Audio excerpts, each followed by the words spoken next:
Hey, do you want to eliminate unforced errors on the forehand? Well, you got to do these 3 things. So if you're ready to learn what they are, let's get started.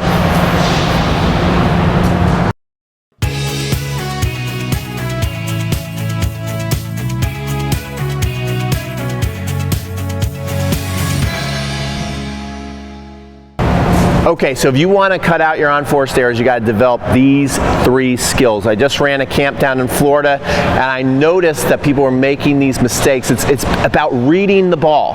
This is a skill that takes a while to develop, and the more you're aware of it, and you start to implement these different 3 skills, these swing patterns I'm going to teach you, you're going to cut out your unforced errors dramatically. All right. Also, if you're interested in going to our Florida camp next year, it was a lot of fun. You can email me at crunchtimecoaching@gmail, and we'll get talking. I'll send you some more information.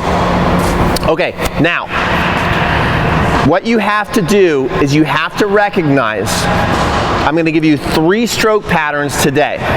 All right, and this is for players between that 3-5 and 4 level. These are skills you have to develop if you want to cut out on your unforced errors. You have to recognize when you should be stroking a tennis ball, poking a tennis ball, and something I call brace and block. All right? So, first of all, let's talk about when to stroke a tennis ball. You want to stroke a tennis ball, and what I mean by that means preparing, hitting, and doing a full swing, which is something we kind of tell ourselves we want to do every time. Like, we'll make a goal like, I want to hit every ball. You can't just swing out on every ball, okay? That's where you're going to make a lot of mistakes. So don't have the goal that's like, I'm going to go out there and I'm going to stroke every shot. What you want to do is, first of all, you want to grade yourself on 4 different body parts on how you do at stroking a tennis ball, how comfortable you are. When the ball is lower at your knees or lower, how well, A to F, do you do at stroking a tennis ball? If you're giving yourself a B- or lower and the ball's down here, you shouldn't be trying to stroke a tennis ball. Lots of times you might poke this shot. Just get it back in play. Now, most people like it from their knees to their waist. So if you're seeing the ball come knees to waist, you don't have far to run, right? And it's at a pace that you can handle. It's not coming too fast. This is when you want to prepare early and swing through it. Now, so we can make our most amount of tennis strokes on the forehand in play, what you also want to do is make sure that you get into a nice unit turn and that you are relaxed through the entire stroke and you're allowing yourself a full swing and follow through. A good way to practice is to let the racket come to the other side of the shoulder and actually let it almost fall out of your hand a little bit so you get a full follow through and you're relaxed.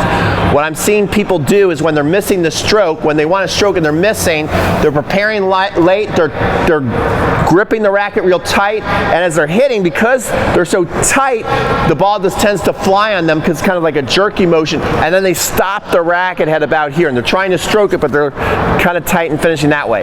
Get here early, hold on the racket loose, and do a nice full swing. So when you have time and it's coming between your knees and your waist, you definitely want to stroke that ball. Now, if it's coming up to your chest, think about how you like that, chest or higher.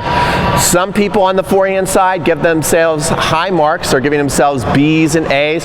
Well, if you're giving yourself a B or an A, this is a shot that you can stroke through. Most likely you have a strong Eastern grip or semi-Western grip, or maybe even some of you have a full Western grip, so you like high balls and you can handle them.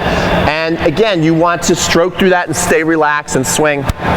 Instead of, a lot of times when it's high, instead of finishing above your shoulder like that, you want to start to finish around your shoulder, or sometimes even lower down towards the pocket when they're higher, okay? Now, if you think, yeah, these high forehands are a nightmare to me, a lot of times you'll probably have a weak Eastern grip or maybe even a continental grip, and these are shots that, again, you should be poking or maybe even brace and blocking, to where you kind of build up, like you want your core to be tight, you want your legs to feel strong, and you want to do a nice solid blocking shot to keep the ball in play. All right, so let's talk a little bit more now that we know when we're going to be stroking our forehand. When should we poke a forehand?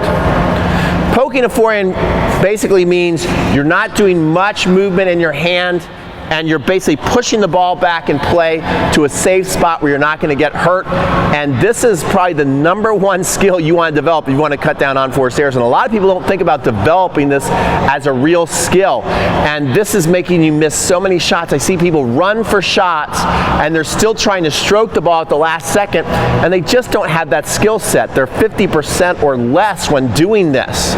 All right, so when you're running to a ball and you're running about 50 to 60, 70% of your max capability, you're hustling for a shot, I see people do a common mistake over and over again, which I'm going to show you. So I'm going to pretend that I'm running out here for a ball and I'm trying to make it. And I want to show you a very common mistake I see, even if you're just trying to tap it and you're still missing that shot because you're running, right? And then your last step, you heave back here with your racket. You see that? You see what I did? I'm running, and then I come back and then forward with my hand. Let me show you again right here.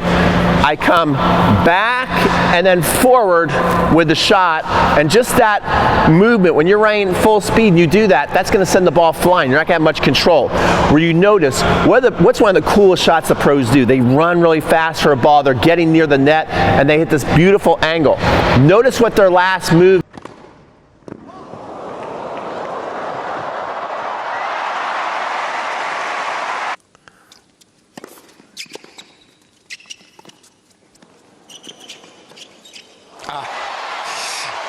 Еще радует.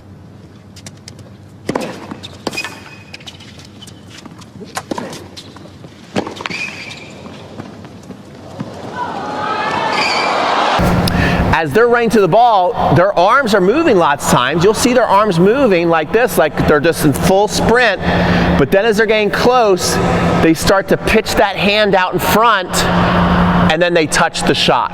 And this is what you need to be able to do, whether you're running sideways for a shot that you can just put in play, or you got to run forward, is instead of coming and going back here and hitting like that, which is too much, you got to learn to run, and then you start to put that hand out, and you're in a volley position, and then you can really control that ball, okay?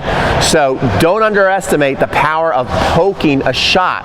You're going to cut down so many unforced errors. And from this position, once you learn to be good at poking a ball, you can do so much. You can get there and push it down the line, or you can hit a little drop shot, or you might even be able to lob it over your opponent. And so you can still do all kinds of things there. Don't think you're limited to where you can only do one thing because you're poking a ball. You can have a lot of variety and fool your opponent in a lot of different ways. That's why the pros hit so many winners, because the other pro knows, oh, they're there, they only have this much in the racket, but they're so skillful here, they can do anything they want. They can push down the line, they can hit a little angle on me, they can lob over my head. So there's still lots of things you can do out there. All right, our last skill. Now, the pros do this sometimes, but you and I, we need to do this more. And that is bracing and blocking. And when would you want to brace and block? This is where you got to start to recognize, and this is where it gets really tricky. Certainly when the ball is being hit at your, let's say your opponent winds up and hits their fastest ball possible. This is a shot you got to brace and block on. But let's say you're seeing a ball come in and it's consistently coming in at, let's just pick a number of 45 miles an hour, okay? And you're comfortable with that ball coming in at 45 miles an hour, and you can stroke the ball.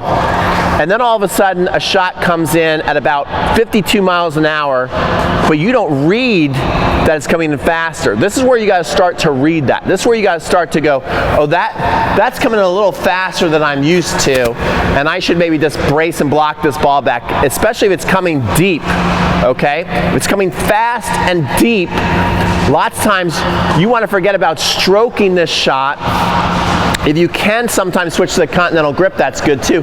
But even if you're like in an eastern or semi-western grip, you can still kind of brace and block these shots. So rather than do what the pros do, a lot of times when it's coming at their feet, they're still skillful where they can kind of shorten up their swing and stroke through it. You know, that's great if you can do that. But a lot of us, if we want to stop missing this shot, what I want you to do is tighten up your core. We're probably not going to have time to step in, so you get your legs, you dig your legs down into the ground, okay, to stabilize the ball. You tighten up your core, you get your hand out here, and it's coming super fast, and you just block it back in play. You just kind of push it out, and a good thing to do is to use your off hand and kind of push through it, and then just stop there in what I like to call a triangle finish. It's right out there.